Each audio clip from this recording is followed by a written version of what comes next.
Hi everyone, welcome back to KG Graves. We're at Cedarhill Cemetery in Hartford, Connecticut, USA, and we're here to visit the grave of the famous actress Katharine Hepburn, who starred in On Golden Pond. More information coming about Katharine shortly. Hope you enjoy the video. Thanks for watching. It's so beautiful. Everything's just waking up. Little tiny birds, little tiny leaves. I saw a patch of little tiny flowers over by the old cellar hole. I forget what they're called. Little tiny yellow things. Well, want to help me with the dust covers? I don't have anything else to do. Come on. This is number 64, Katharine Hepburn, at Cedarhill Cemetery in Hartford, Connecticut, USA. Katharine Hepburn was born on the 12th of May 1907 in Hartford, Connecticut, the second of 6 children. She was an American actress. In her youth, she was a tomboy who liked to call herself Jimmy and cut her hair short. Katharine's father, Thomas, was eager for his children to use their minds and bodies to the limit and taught them to swim, run, dive, ride, wrestle, play golf and tennis. Golf became a passion of Katharine's. She took daily lessons and became a very confident player, reaching the semi-final of the Connecticut Young Women's Golf Championship. She was a fan of films from a young age and went to see one every Saturday night. She would put on plays and perform for her neighbours with friends and siblings for 50 cents a ticket to raise money for the Navajo people. In March 1921, Katharine, aged 13, and her 16-year-old brother Tom were visiting New York, staying with a friend of their mother's in Greenwich Village over the Easter break. On the 30th of March, she discovered the body of her older brother dead from an apparent suicide. He had tied a curtain tie around a beam and hanged himself. The incident made the teenage Katharine nervous, moody, and suspicious of people. In 1924, Katharine was admitted to the Bryn Mawr College and ultimately found the experience to be fulfilling. It was the first time she had been in school for several years, and she was self-conscious and uncomfortable with her classmates. She struggled with the demands of university and once was suspended for smoking in her room. She was drawn to acting, but roles in college plays were conditional on good grades. Once her marks had improved, she began performing regularly. She performed the lead role in a production of The Woman in the Moon in her senior year, and the positive response it received cemented Katharine's plans to pursue a theatrical career. She graduated with a degree in history and philosophy in June 1928. The day after graduating, she travelled to Baltimore to meet Edwin H. Kopf, who ran a successful theatre company. She was cast in his current production, The Serena. She received good reviews for her small role, and the printed World described her performance as arresting. She was given a part in the following week's show, but her second performance was less well received. She was criticised for her shrill voice, and so left Baltimore to study with a voice tutor in New York City. Kopf decided to produce The Big Pond in New York and appointed Katharine the understudy to the leading lady. A week before opening, the leading lady was fired and replaced by Katharine, which gave her a starring role only 4 weeks into her theatre career. However, on opening night, she turned up late, mixed her lines, tripped over her feet, and spoke too quietly to be understood. She was immediately fired and the original leading lady rehired. After taking many roles and being fired from some and getting mixed reviews, she took a small role in an upcoming play, but as rehearsals began, she was asked to read for the lead in a Greek fable, The Warrior's Husband. The Warrior's Husband proved to be her breakout performance. The play opened on the 11th of March 1932 at the Morosco Theatre on Broadway. The show ran for 3 months, and she finally received positive reviews. Richard Garland of the New York World Telegram wrote, "It's been many a night since so glowing a performance has brightened the Broadway scene." A scout for the Hollywood agent Leyland Haywood spotted Katharine's appearance in The Warrior's Husband and asked her to test for the part of Sidney Fairfield in the up-and-coming RKO film A Bill of Divorcement. Director George Cukor was impressed by what he saw. There was this odd creature, he recalls. She was unlike anybody I've ever heard. Offered the role, she demanded $1,500 a week, a large amount for an unknown actress.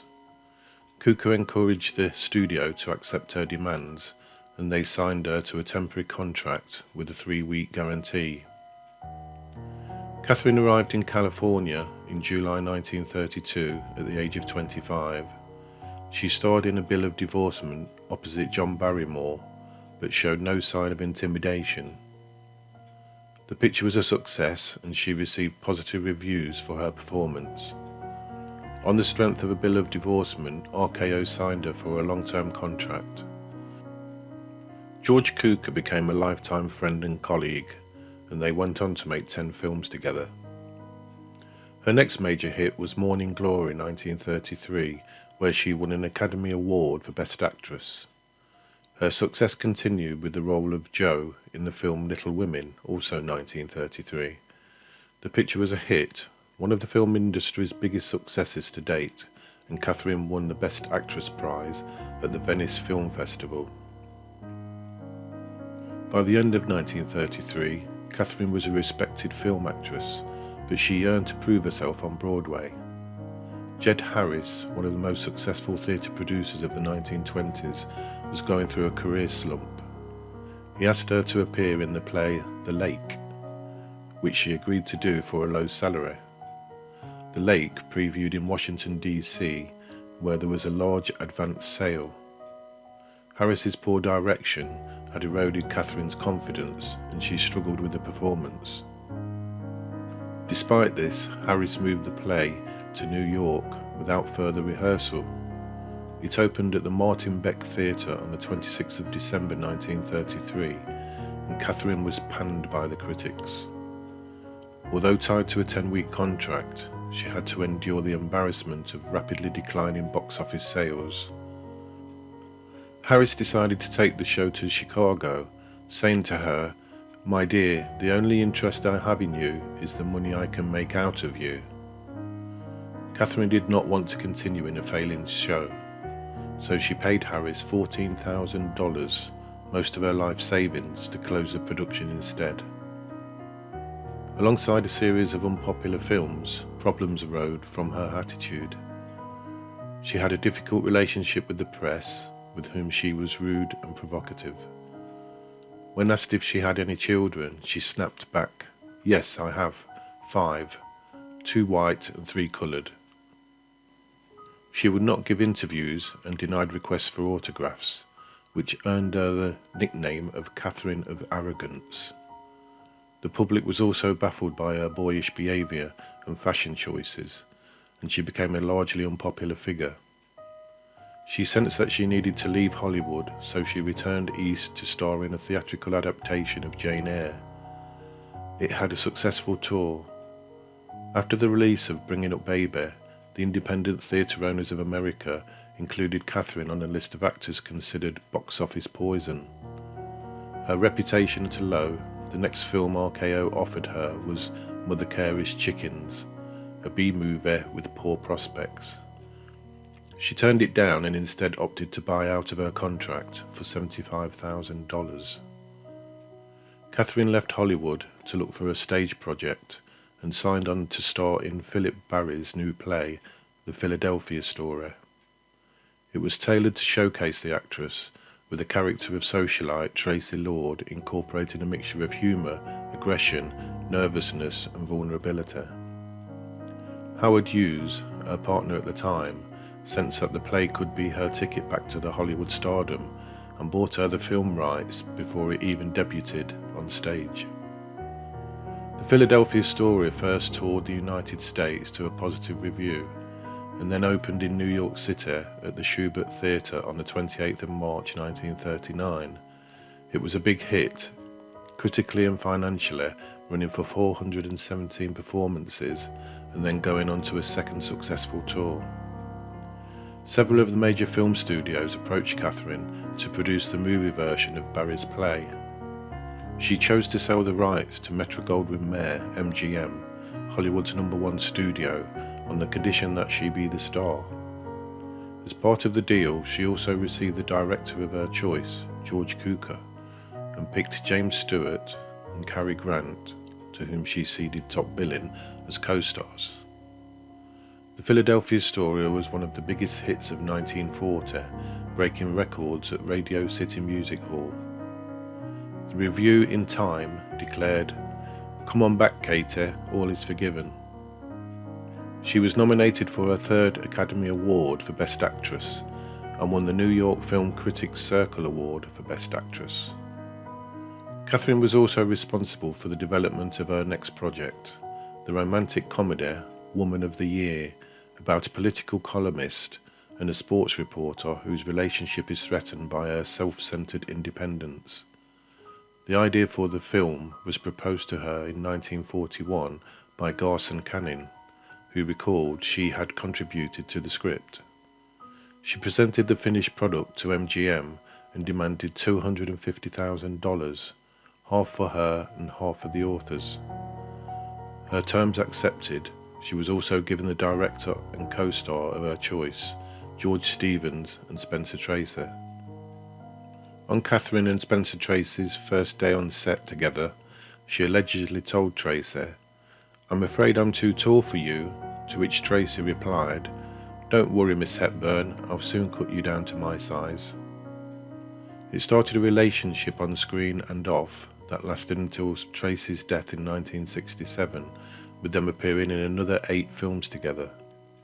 Since Woman of the Year, Katharine had committed to a romantic relationship with Tracy and dedicated herself to helping the star, who suffered from alcoholism and insomnia. Her career slowed as a result, and she worked less for the remainder of the decade than she had done in the 1930s, notably by not appearing on stage again until 1950.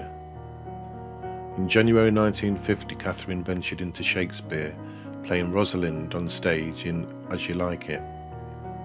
She hoped to prove that she could play already established material and said, "It's better to try something difficult and flop than to play it safe all the time." It opened at the Court Theatre in New York to a capacity audience and was virtually sold out for 148 shows. The production then went on tour. Reviews varied, but she was noted as the only leading lady in Hollywood who was performing high-caliber material on stage. In 1951, Katharine filmed The African Queen, her first movie in Technicolor. She played Rose Sayer, a prim missionary living in German East Africa at the outbreak of World War I, co-starring Humphrey Bogart. The African Queen was shot mostly on location in the Belgian Congo, an opportunity she embraced. It proved a difficult experience, however, and she became ill with dysentery during filming. The film provided her with the 5th Best Actress nomination at the Academy Awards.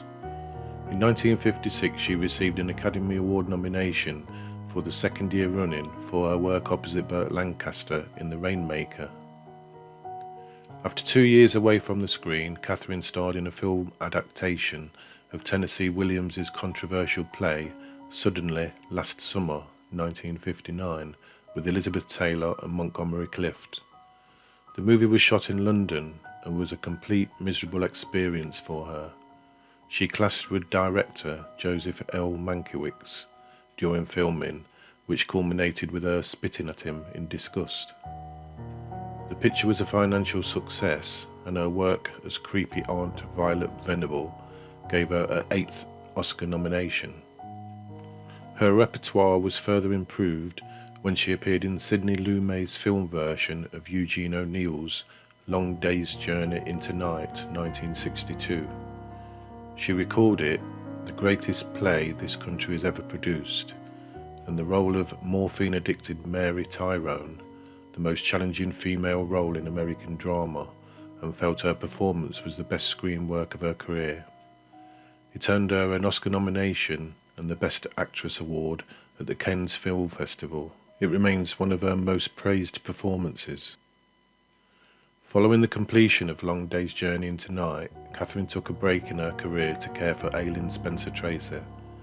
She did not work again until 1967's Guess Who's Coming to Dinner, her 9th movie with Tracy. By this point, he was dying, suffering from the effects of heart disease. Tracy died 17 days after filming his last scene. Guess Who's Coming to Dinner was a triumphant return for Katharine and her most commercially successful picture to that point. She won her second Best Actress award at the Oscars 34 years after winning her first.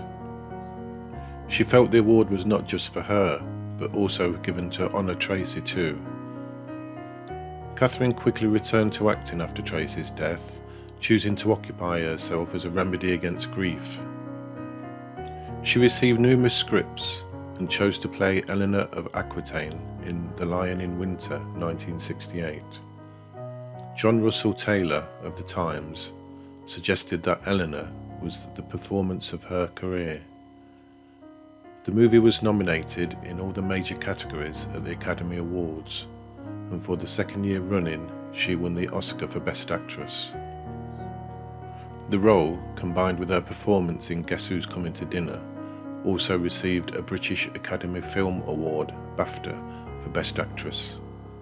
By the end of 1969, she was voted the most popular female star in America by Quigley's Top 10 Money-Making Stars poll, making her a rare occurrence of an actress over 50 to achieve such a position. In 1971, Katharine turned her hand to doing some TV performances. She was then paired with John Wayne in the western Rooster Cogburn, 1975.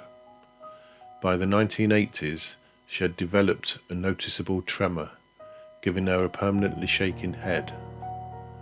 She did not work for 2 years, saying in a television interview, "I've had my day, let the kids scramble and sweat it out." During this period, she saw the Broadway production On Golden Pond and was impressed by its depiction of an elderly married couple coping with the difficulties of old age. Jane Fonda had purchased the screen rights for her father, actor Henry Fonda, and Katharine sought to play opposite him in the role of quirky Ethel Thayer. On Golden Pond was a success, the second highest grossing film of 1981. It demonstrated how energetic the 74-year-old Katharine was as she dived fully clothed into the Squam Lake and gave a lively singing performance. The film won her a second BAFTA and a record 4th Academy Award. In 1985, she presented a television documentary about the life and career of Spencer Tracy.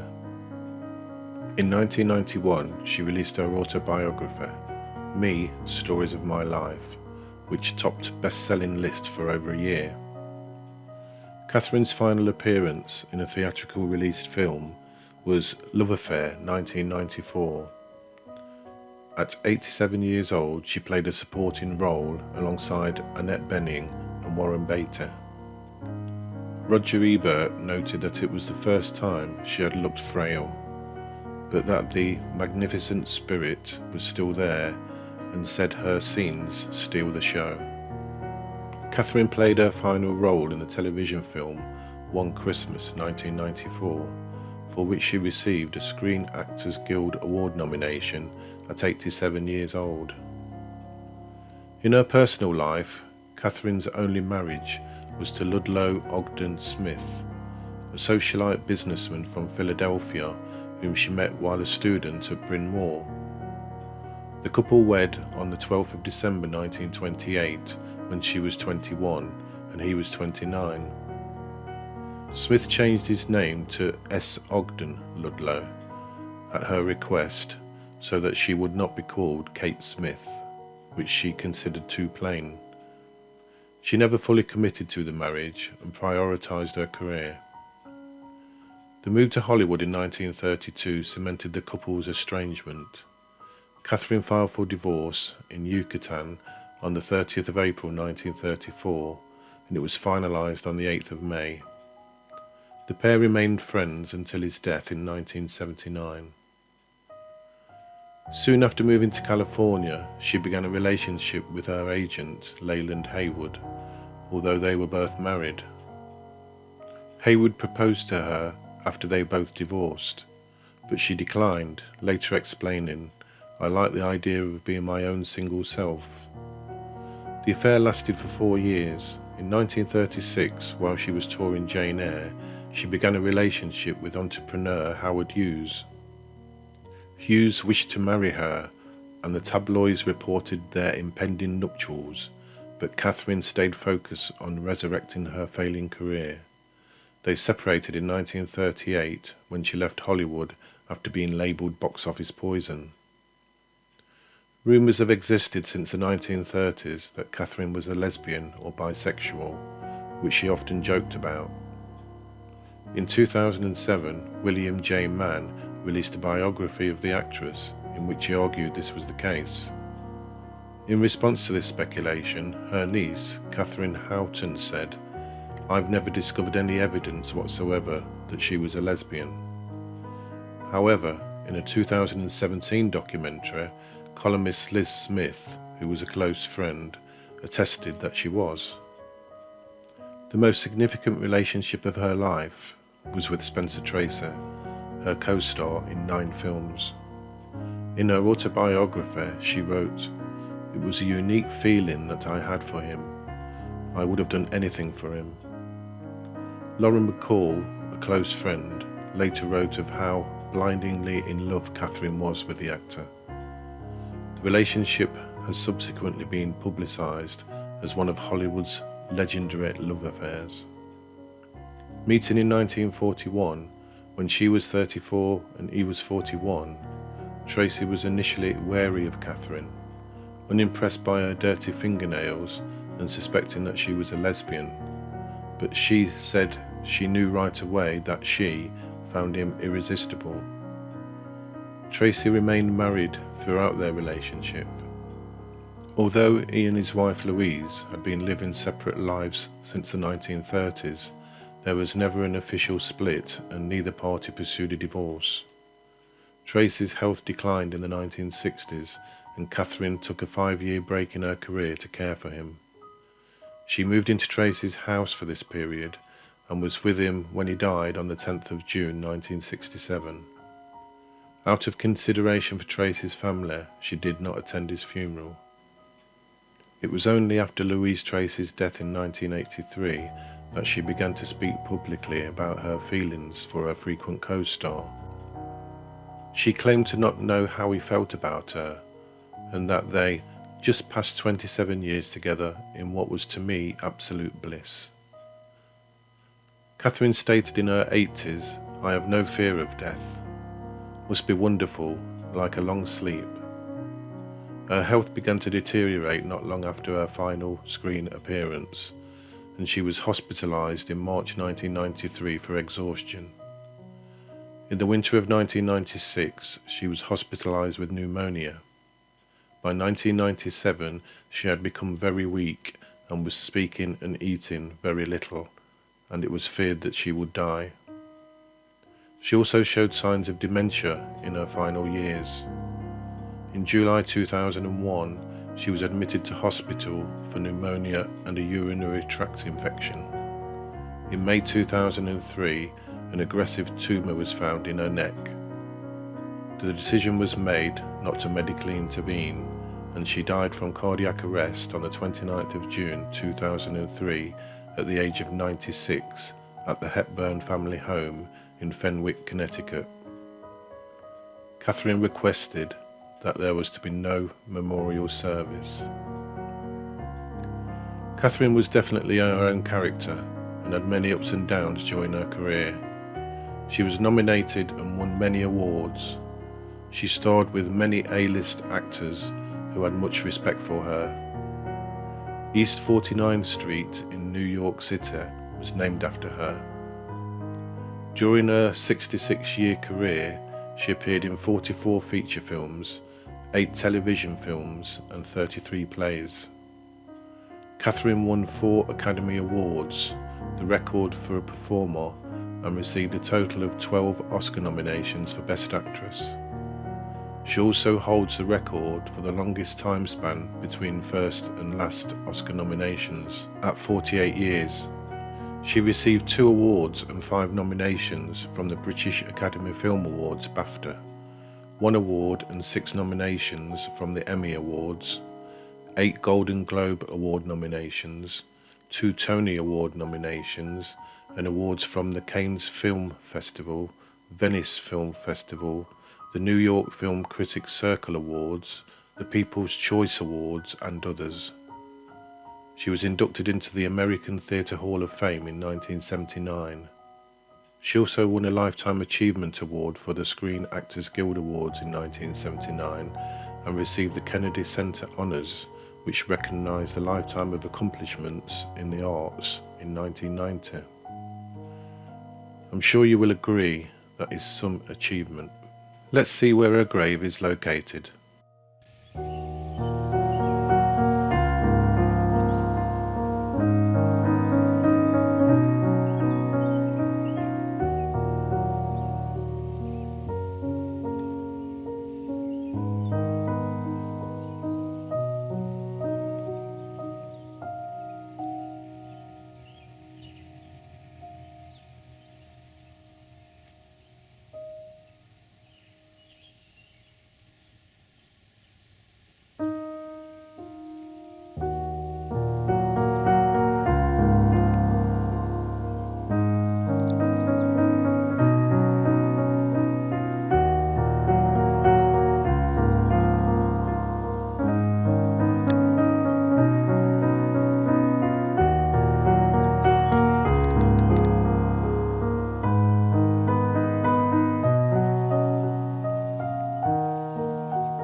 So, there you have it, the grave of Katharine Hepburn, actress, star of On Golden Pond.